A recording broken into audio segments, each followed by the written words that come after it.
இது உங்கள் ரோஜாவின் சமையல். நம்ம சமையலை பார்க்குறதுக்கு முன்னாடி நம்ம சேனலுக்கு புதுசாக வரவங்க சப்ஸ்கிரைப் பண்ணிக்கோங்க, எனக்கு சப்போர்ட் பண்ணுங்கள். என்னோட அடுத்தடுத்த வீடியோ உங்களை வந்து சேர சப்ஸ்கிரைப் பக்கத்தில் இருக்கிற பெல் பட்டனை கிளிக் பண்ணி ஆல்ல செட் பண்ணிக்கோங்க. இப்போ வாங்க சமைக்க போகலாம். தக்காளி சாஸ் எப்படி செய்யலாம்னு பார்க்கலாம். நாட்டு தக்காளி இல்லைன்னா பெங்களூர் தக்காளி 2 கிலோ எடுத்துக்கோங்க. இந்த தக்காளியில் இருக்கிற மேல் பகுதி நமக்கு தேவையில்லை, அதனால் அதை கட் பண்ணி போட்டுருங்க. அதில் இருக்கிற விதையையும் நீக்கிடுங்க. நல்ல பழுத்த தக்காளியை எடுத்துக்கோங்க. இப்போ இது போல் ரெண்டாக நறுக்கிக்கோங்க.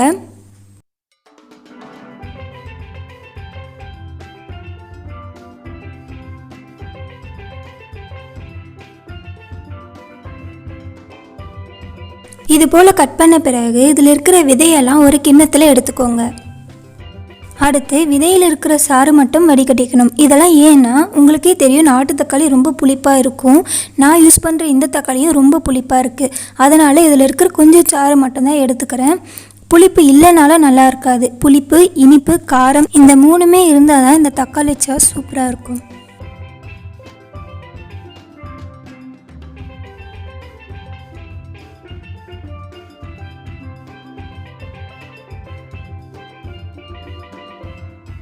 இப்போ இந்த விதையில் இருக்கிற சாறை மட்டும் வடிகட்டி எடுத்துக்கோங்க.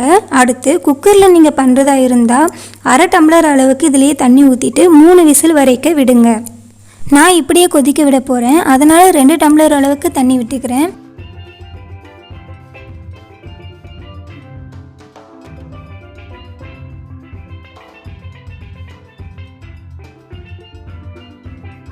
இது போல் நல்லா வேக வச்சு எடுத்துக்கோங்க. அதாவது தோல் தனியாகவும் நல்லா மசிஞ்சு வர அளவுக்கு வேக வச்சுக்கோங்க.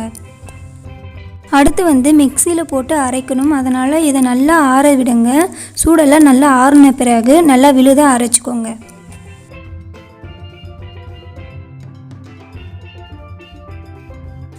இப்போ இந்த தண்ணி என்னென்னா, இது நான் வேக வச்ச தண்ணி, தக்காளி வேக வச்சோம் பார்த்திங்களா, அந்த தண்ணி தான்.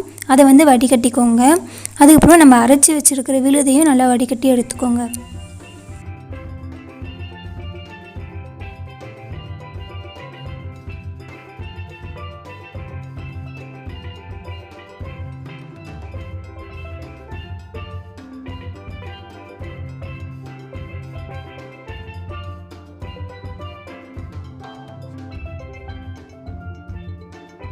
அவ்வளோதாங்க. இப்போ இந்த தக்காளி ஜூஸை நல்லா கொதிக்க வைங்க.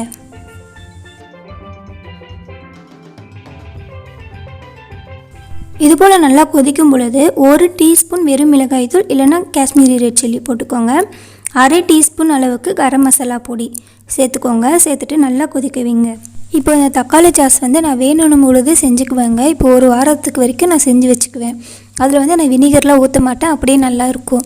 இப்போ நீங்கள் 1 மாதம் வரைக்கும் நீங்கள் வச்சுக்கணுன்னா நீங்கள் இறக்குறதுக்கு 1 நிமிஷத்துக்கு முன்னாடி ஒரு 2 டேபிள் ஸ்பூன் அளவுக்கு வினிகர் ஊற்றிக்கோங்க.